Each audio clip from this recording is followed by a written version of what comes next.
Today, we're going to dive into the difference between community and making friends. There's a huge difference between the two, and each are important. And we're going to get into why both of those are important, especially around whenever you're stepping into your leadership and what that might look like for you.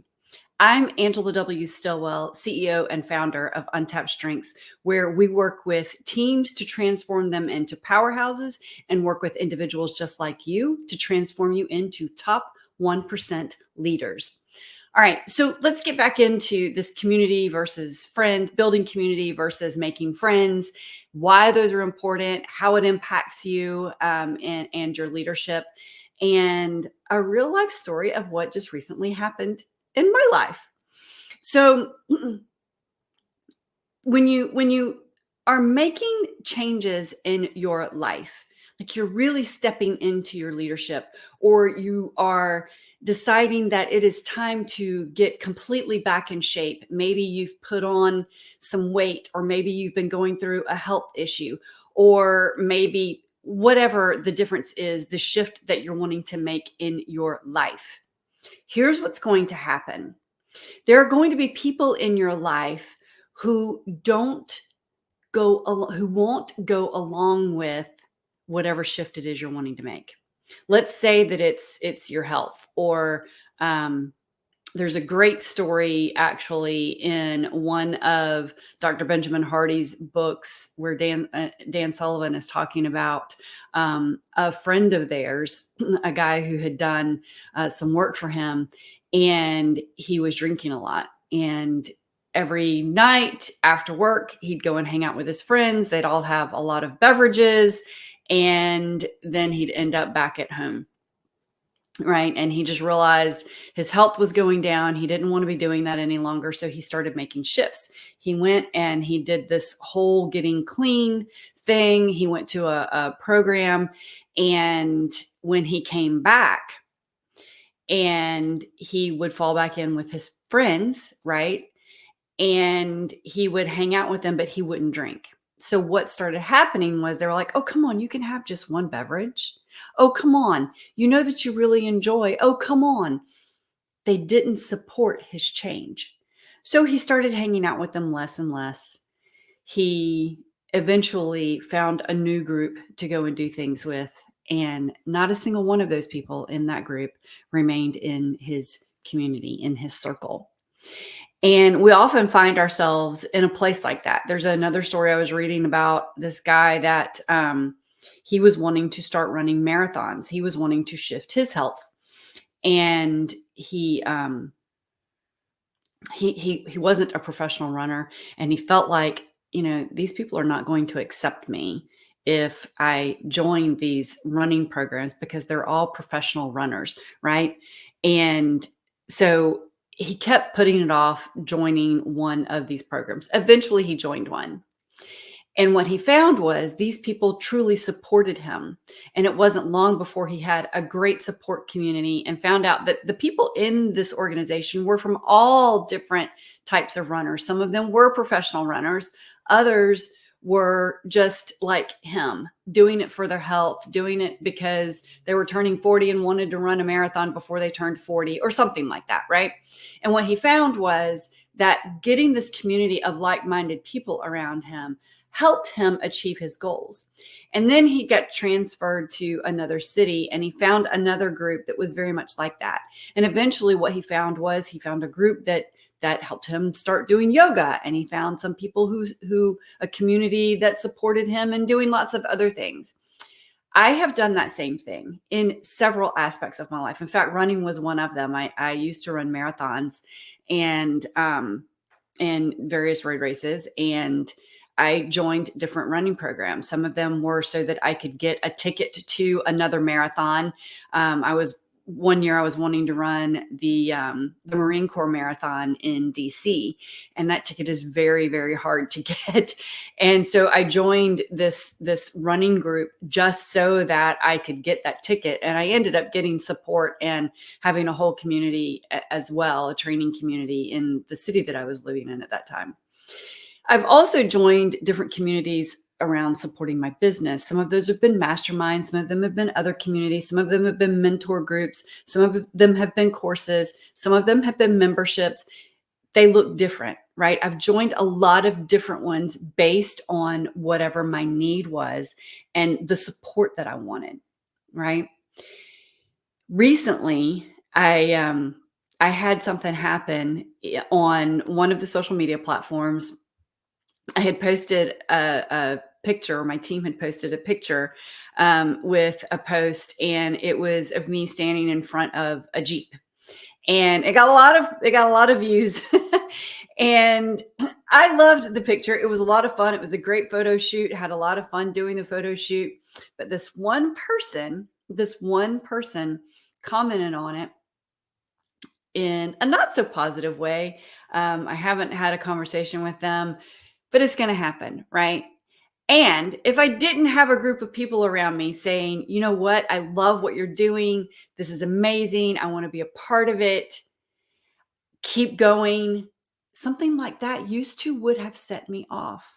It would have set me back. It would have been like, oh, I need to take that post down.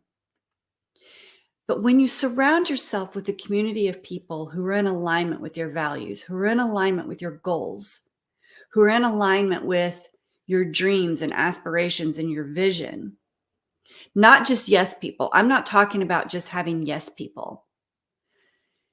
Yes people won't do you any good. Yes people are your friends and family that go, oh yeah, I love that. But they're not your ideal people.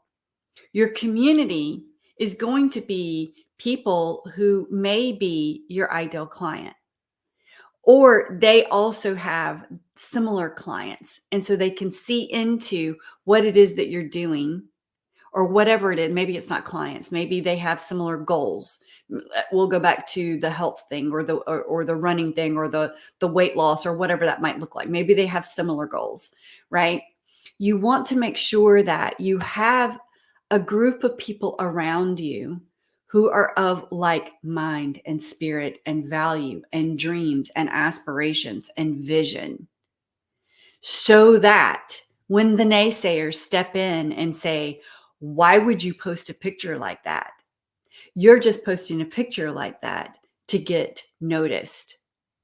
Why would you quit drinking? It's so much fun to drink. Why would you lose weight? We love you just the way you are. Why can't you eat this? It's yummy. Why can't you spend this? Why can't you go to this? Why can't you XYZ, whatever that is? Listen, when you start stepping into your personal leadership, taking 100% responsibility 100% of the time, when you start leaning into your power skills and making a difference in your life and in the lives of the people that you impact day in and day out, there are going to be people who it makes uncomfortable for a lot of different reasons. A lot of times it's because it's shining a light on something that they have yet to do themselves. Okay. And that makes people super uncomfortable to realize that there is something that they could be doing that they're not doing. Look, we all know the things that we could be doing that we're not doing, right? We all know what those are. What we don't like is someone shining a light on it. What we don't like is someone making us feel bad for not doing it. And I do making like this with the quotations around it, because no one can make us feel a certain way. Those are based on the beliefs that we have, the thoughts that we have, and the meaning that we give to something. We're the only ones who can make ourselves feel a certain way. And we love to attribute those feelings to someone else, because then we get to offset that blame onto someone else. And it makes us feel better because it's someone else's fault. It can't be my fault. How can it possibly be my fault? Right? Listen, having a community be able to step in and say, hey, you're on the right path.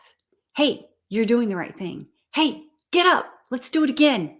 We can do this. You got this. Hey, you know what? I love what you're doing there. maybe a little bit of a tweak here. Hey, I'd love to support you in that. I'm in a community right now. I am relaunching my podcast, and I'm in a community and they have all gotten behind it and they're like, yes, I want to be a part of it. And I love that. It made me feel so good about my decision. And it relieved so much of the tension off of my shoulders of getting that done, so much of the weight off of my shoulders of getting that done. Right. Because I know that I have this group of people who are cheering me on, who are going, yes, yes, yes, let's do this. Love that you're doing this. It makes a huge difference.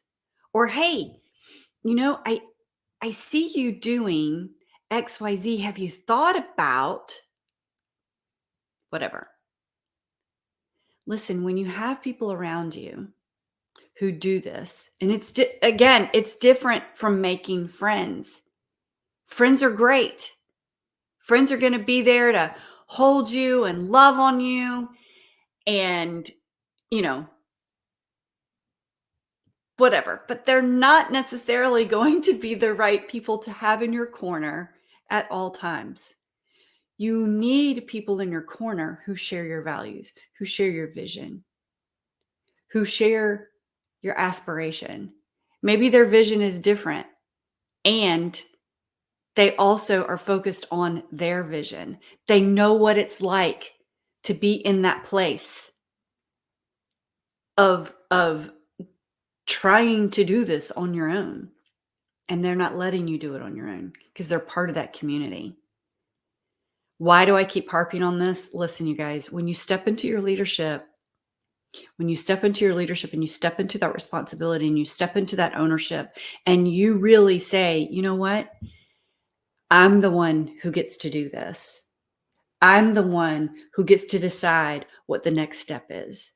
I'm the one who gets to decide how this impacts me. I'm the one who's responsible. When you do that, you separate yourself from the pack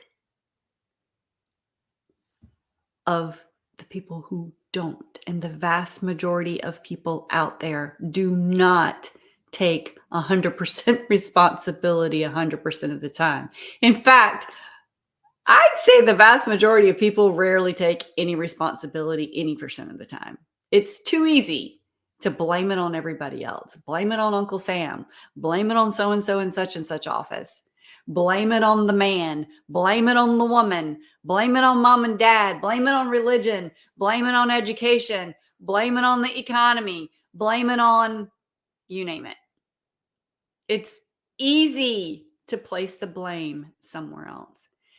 When you surround yourself with a community that is of like mind, that is of like value, that is of like aspiration, that have big visions, when you surround yourself with a community like that, then you get to go places you've never been before. Physically, mentally, emotionally, spiritually, relationally, financially. You get to go places you've never been before. And that is why I'm putting together the leaderboard community. It's something where we will focus on your leadership. We will focus on community. We will focus on power skills that make a difference in everything that you're doing in life. Okay. It's something that I believe 100% in. Like I said, I have gone out and I have built my community of people in every aspect, my health, my business, my relationships, you name it, financially, investments, things that I want to do recreationally. I have my communities that support me in each of those areas. And I want you to be a part of this leadership community. Because let me tell you something. Stepping fully into your leadership, it's not an easy thing. It's not an easy thing. Like I said, there are going to be people who want to pull you away from that. who are going to want you to blame someone else. They're not going to understand why you're taking ownership. I had somebody say to me, what do you mean you're 100% responsible 100% of the time? It wasn't your fault that you did. Da, da, da. And I said, whoa, whoa, whoa, whoa, whoa. 100% responsibility doesn't mean that it's my fault.